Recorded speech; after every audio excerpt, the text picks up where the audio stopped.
यांच्या स्वरातील मंदार चोलकर यांचं गीत आपण ऐकलं. तर संगीत होतं अमृत राज यांचं आणि चित्रपट असा मी अशी ती. मैत्रिणींनो, आता ऐकूया वैशाली कंकाळ यांची कथा कळी उमलताना.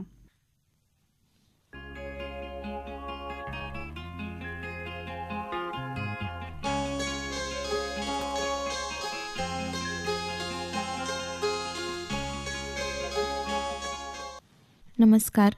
प्रत्येक कळीला उमलू द्यावं, फुलू द्यावं. बालविवाह प्रतिबंधक कायदे केले तरी अजूनही ग्रामीण भागात बालविवाह होतातच. अशीच जीवाची घालमेल करणारी माझी स्वलिखित कथा कळी उमलताना. दीपिका खूपच स्मार्ट दिसते, लाघवी, हुशार, प्रत्येक गोष्टीत आपली चुणूक दाखवणारी. स्वयंशासन दिनानिमित्त मुख्याध्यापिका कुणाला करायचं तर साऱ्यांच्या तोंडी फक्त एकच नाव, ते म्हणजे दीपिका.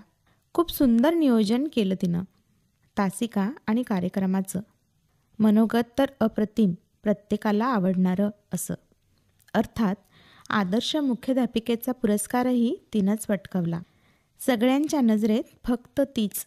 शाळेचं कोणतंही काम असो अगदी तत्परतेनं ती करणार. तर अशी ही दीपिका. असंच दिवस निघून गेले आणि एक दिवस दीपिकाभोवती मुलींचा घोळका दिसला. वर्ग होता 8वीचा. मुलींची कुजबूज सुरू होती, पण दीपिका मात्र शांत, काहीच बोलत नव्हती. तशी सवी पटकन म्हणाली, मॅडम, दीपीचं लग्न ठरलंय. बघा ना, नवी चैन आहे पायात, नवं कापडं बी घेतलं. लय भारी आहे सारं.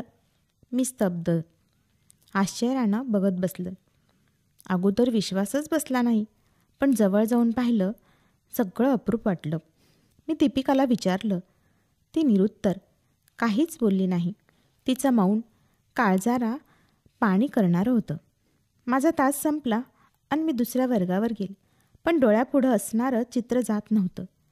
तो विषय मनात, डोक्यात घुटमळत होता. मन पोखरत होतं. असं कसं होऊ शकतं? मुलींचं खेळण्या बागडण्याचं वय. आता कुठं पंखात बळ येत असतं. मुली नवी स्वप्न रेखाटायला सुरुवात करतात. भातुकलीचा खेळ खेळताना संसाराचा खेळ कधी सुरू होतो हे कळतच नाही. विचारांच्या काहुरात रात्र सरली. दुसऱ्या दिवशी गेल्या गेल्या मी तिला बोलावून घेतलं. चौकशी करू लागले, पण तिचं मौन सुटेना. तिला जवळ घेतलं, पाठीवरनं हात फिरवला. अगं दीपिका, बोल ग. तू बोलली नाहीस तर मला कसं कळणार? अगं, तुझी मैत्रीण ना मी. हवं तर मोठी बहीण समज. सगळं सांगतेस ना नेहमी मला, सांग ना. तिच्या डोळ्यात वादळ, तेही क्रांतीचं. तशी तिच्या ओठांची हालचाल झाली आणि तिनं मोठा हुंदका दिला. चटकन ती माझ्या मिठीत आली. तिला जवळ घेतलं. आश्वस्त करून मी बोलतं करलं, मॅडम, मॅडम काय करू मी? कसं करू आता? अहो, मला नाही करायचं लग्न. माझं कुणीच ऐकत नाही. माझे शब्द. शांत हो दीपू. तिच्या अश्रूंना वाट मिळाली. काय ग, मुलगा काय करतोय? वय काय? तू पाहिलंस का त्याला? उत्तर सामान्यच. मॅडम, तो 15 वर्षांनी मोठा. हे ऐकून तर मन सुन्न झालं. कसं समजावू तिला? नाही, मला काहीतरी केलं पाहिजे. दीपू, मी बोलू का ग तुझ्या आईशी? नको मॅडम, सारेजण तुम्हालाच दूषणं देतील. मा बाप दारू पेतो, काय बी बोलन. वांगाळ आहे तो. तुम्हाला नाही सहन होणार. मी शून्य नजरेनं तिला पाहिलं. बरं, एक काम करूया, तुझ्या आईला घेऊन येऊ द्या. ती डोळं पुसत दबक्या पावलांनी वाट हरवल्यागत निघून गेली. शाळेजवळच घर असणारी दीपिकाची आई आली. बाई, तुम्हाला दीपीच्या लग्नाला यावं लागन बरं. काहीच गंध नसलेली ती आपण आई आणि बाई म्हणून चुकतोय हे तिला उमगलंही नाही. मी तिच्याकडं बघत राहिली. तसं ती पटकन म्हणली, बाई, 10 दिवसाची सुट्टी लागते बरं दीपीला. आता मीच विषयाला हात घातला. काय हो दीपिका, आता किती वर्षांची? ती का 15 वर्षांची आहे. अहो, मग इतक्या लवकर कशाला करताय लग्न? आवा बाई, आत्ता शहाणी झाली ती. आणि झाली ना मोठी, 8 महिने झाले.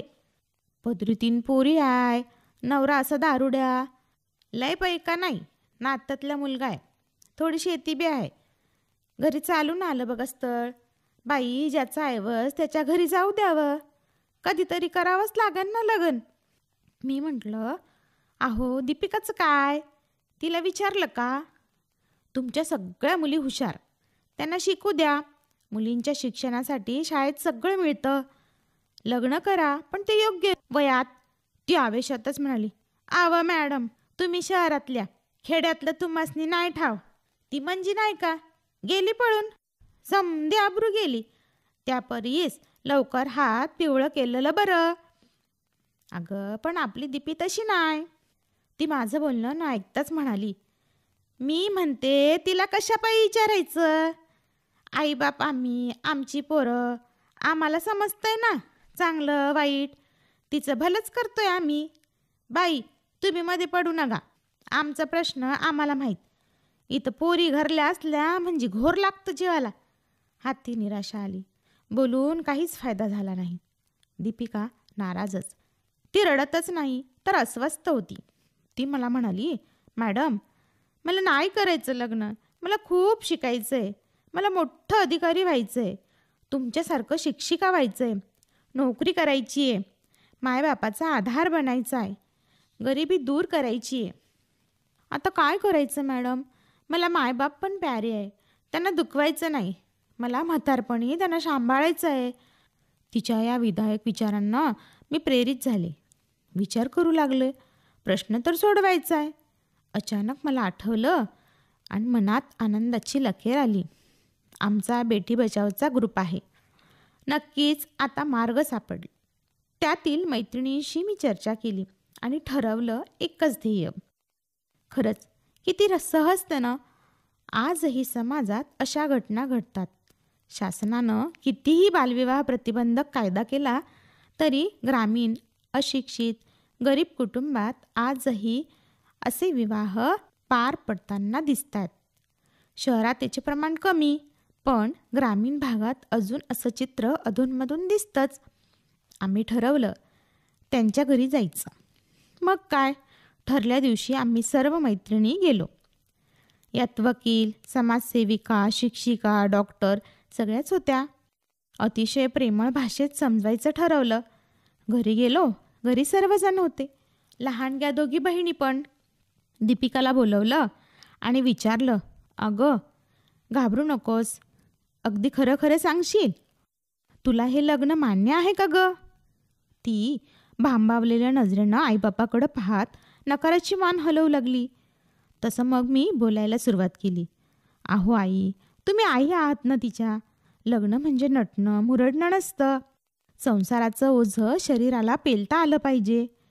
बालवयात शरीराचा पूर्ण विकास होत नाही, काही समजत नाही, घरातील कामं करावी लागतात, शिवाय वाद भांडण, कधीकधी यामुळे घटस्फोटही होतो. सगळ्यात महत्त्वाचं, बाळंतपणात मुली बळी जातात. याची असंख्य उदाहरणं आहेत. सीमा बोलली, ताई, तुमची मुलगी हुशार, तिला शिकू द्या, तिच्या पायावर उभं राहू द्या. अहो, फक्त लग्न उरकून दिलं म्हणजे तुमचे सगळे प्रश्न सुटले नाही. तिला, कुटुंबाला सांभाळणं सोपं नाही बरं. तशी प्रिया वकील सांगू लागली, ताई, एक सांगू का, 18 वर्षापेक्षा कमी वयात लग्न लावलं तर कायद्यानं गुन्हा आहे. ती शाळेत, तिचा दाखला, ही गोष्ट गावभर पसरल, तुमची बदनामी होईल.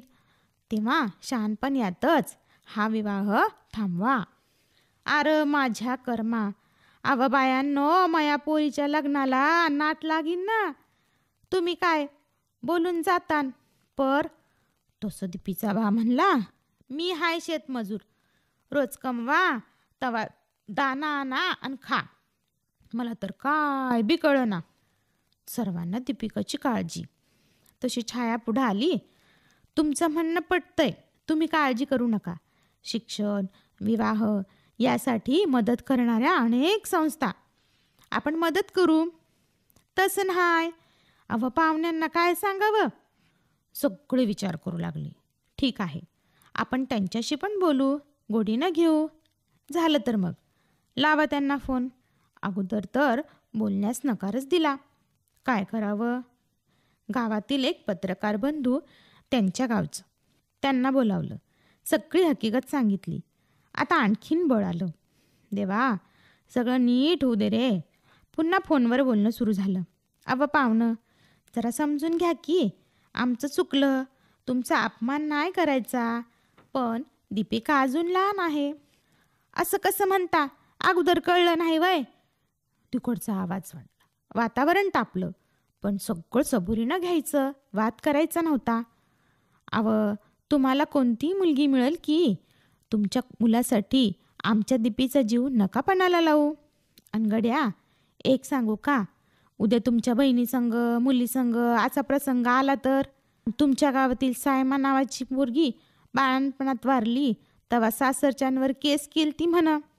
ती बी लहान होती, त्यात गर्भारपणात तरच झाला, समधे जेलमध्ये गेले.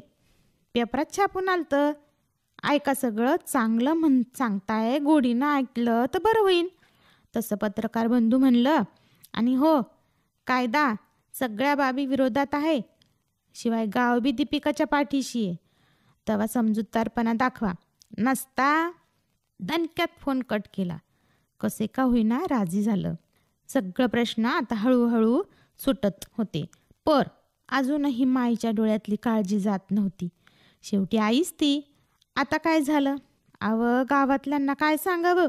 तशी बाजूला बसलेली पद्मावशी म्हणली, गाव गाव काय करत नाही, ते बोलायचंच काम करतं. आणि अजून जादा कुणाला ठाव बी नाही. काळ साऱ्या गोष्टीवर पडदा टाकतो या. होईन सारं छान, आणि आपण कुणाचं वाईट नाही केलं तेव्हा आपलं बी चांगलंच होईन. त्यो आहे पाहणारा, देईन बुद्धी. सगळं निस्तारत होतं. आणखी पुढं होऊन म्हणलं, आणि हो, तिच्या शिक्षणाची अजिबात काळजी करू नका. शाळेत उपस्थिती भत्ता, शिष्यवृत्ती, गणवेश, बूट, पुस्तक, पौष्टिक आहार, केळी, किशोरवयीन मुलींसाठी गोळ्या, आता तर संरक्षणासाठी कराटेही शिकवल्या जातात. कसली फी नाही. आमची टीम आहेच की, मार्गदर्शन, मदत करायला. हे सारं ऐकून सर्वांचा चेहरा खुलला. खूप मोठं संकट टळलं. निदान आपण दीपिकाला वाचवू शकलो याचा अभिमान व समाधान वाटलं. शासन किती प्रयास करतं, टी व्ही, रेडिओ, प्रसारमाध्यमं, तरीही घडतच असतं याचंच नवल वाटतं. आता तर मुलींच्या प्रगती पुस्तकावर बालविवाह प्रतिबंधक टोल फ्री क्रमांक 1098-112 असा टाकायला सांगितला. पण खरंच किती जणांनी याला गांभीर्यानं घेतलं? असेच 2-4 वर्ष निघून गेले. अधूनमधून दीपिका मला भेटायला यायची. अभ्यास, छंद, चर्चा व्हायची. तिची प्रगती उत्तम होती. नंतर बहिणीकडून तिची खुशाली कळायची. ती मुळातच हुशार, आता अधिक ॲक्टिव्ह. हवं त्यावेळी तिला मार्गदर्शन केलं. तिला मी माझ्याकडील पुस्तकं वाचायला दिली. वाचनाचा छंद लागला. घरी बसून अभ्यास करता यावा म्हणून तिनं BA ला प्रवेश घेतला. छान गुणांनी ती पास झाली. आता ती सेटनेट परीक्षेची तयारी करू लागली. उराशी प्राध्यापक होण्याचं स्वप्न पावलं. मनाला यशाचं पंख होते. घरी आर्थिक बोजा पडू नये म्हणून दोघी बहिणींनी ट्युशन सुरू केल्या आणि माफक फीमध्ये गावातील मुलंही अभ्यास करू लागली. सगळ्या गावात पोरी हुशार आहेत म्हणून चर्चा होऊ लागली. दिवस सरत होतं तसे तिच्या प्रगतीलाही गती मिळत. एक एक पाऊल ती पुढं आणि पुढंच जात होती. अभ्यास परिपूर्ण, आणि काय आश्चर्य, घरी बसून ती पहिल्याच प्रयत्नात सेटची परीक्षा पास. आनंदाला उधाण आलं. ती पेढे घेऊन आली. खूप छान वाटत होतं. डोळ्यात आनंदाश्रू, एक नवी चमक, ध्येय, यश, सारं सारं. ती गळ्यातच पडली. घट्ट मिठी मारली. त्यातूनच अबोल शब्दांनी मी तिचं ते प्रेम समजलं. आता वेळ तिच्या तेजानं दिपून जाण्याची. प्रामाणिक प्रयत्न करणाऱ्याला आणि स्वच्छ मन असणाऱ्याला यश नेहमी मिळतं.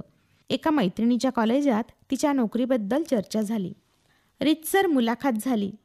सगळ्या कसोट्या तिनं पार केल्या. ती रुजू झाली. आजच्या युगात जिथं गुणवत्ता तिथं यश. आणखी दुधात साखर पडली.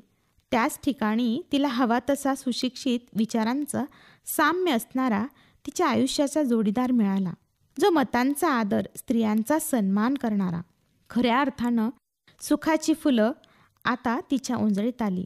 अधिक प्रगल्भ विचारांनी ती सामाजिक कार्यात सहभाग घेऊ लागली. अचानक एक दिवस तिचा फोन आला. आमच्या सगळ्या टीमला तिनं तिच्या महाविद्यालयात बोलवलं. निमित्त होतं माझी विद्यार्थिनीचा मेळावा. तिचा कुलगुरूंच्या हस्ते सत्कार. मनोगतात तिनं आयुष्याची कथाच सांगितली. सगळ्यांचे डोळे पाणावले. माझेच बोल ती बोलू लागली. आता कुठे कळी आहे, उमलू पाहत आहे. तिचं फूल तर होऊ द्या. शरीर म्हणजे काय हेही त्या छोट्या जीवाला उमलणाऱ्या कलिकेला ज्ञात नसतं. पूर्ण फूल होण्याआधीच तिला कुचकरणं योग्य का? तिचा यशाचा सुगंध पसरू द्या. तिलाही फुलपाखरू होऊन उमलायचंय, बहरायचंय, बागेत स्वच्छंदपणे विहारायचंय. तिचे पंख छाटू नका. तिला उंच झेप घेऊ द्या. नक्कीच ती आई वडील, शाळा, गावाचं नाव उज्ज्वल करणार. फक्त तिला संधी द्या, फक्त तिला संधी द्या. सगळा समुदाय शांत. कडकडून टाळ्यांचा गजर झाला. मॅडम, आज तुमच्यामुळं हे यश हा दिवस आहे. प्रत्येक कळीला वाचवणारा असा एखादा दूत मिळाला तर प्रत्येक कळी उमलणार. दीपिकाचे आईवडील तिच्या यशानं भारावून गेले. अभिमानानं छाती भरून आली. त्यांचाही मातापिता म्हणून सत्कार झाला. गावातही दीपिकाच्या यशाबद्दल कुटुंबाचा सन्मान केला. सगळं किती छान चित्र. वडील म्हणाले, आज आमची दीपिका दीपक झाली. मुलगा नाही म्हणून कधी आसव नाही आणली आणि त्याची खंत बी नाही. माझ्या दिव्याचा प्रकाश असाच पसरू दे. दीपिका आमच्या बालविवाह बेटी बचाव कार्यात सक्रिय असते. प्रत्येक उपक्रमात सहभागी असते. स्वतःची कहाणी साऱ्यांना सांगून ती उद्बोधन करते. कार्यानं ती झपाटली. रात्रंदिवस डोक्यात हाच विचार की अजून कितीतरी दीपिका वाट पाहतायत. त्यांनाही उमलण्याचा पूर्ण अधिकार आहे. त्यांच्या यशोमय प्रकाशाने समाजाला, देशाला, कुटुंबाला तेजोमय करायचं आहे. द्यावे बळ पंखाच त्या, नको बालविवाह आता. होई कन्या मुक्त खग, यश सदा मिळे आता. उंच जाई त्यांचा झोका, जपावे बालिकांचे अधिकार. शिक्षणाने मिळा मोका, संपे सारा अंधकार. शिक्षणाने मिळे मोका, संपे सारा अंधकार, संपे सगळा अंधकार.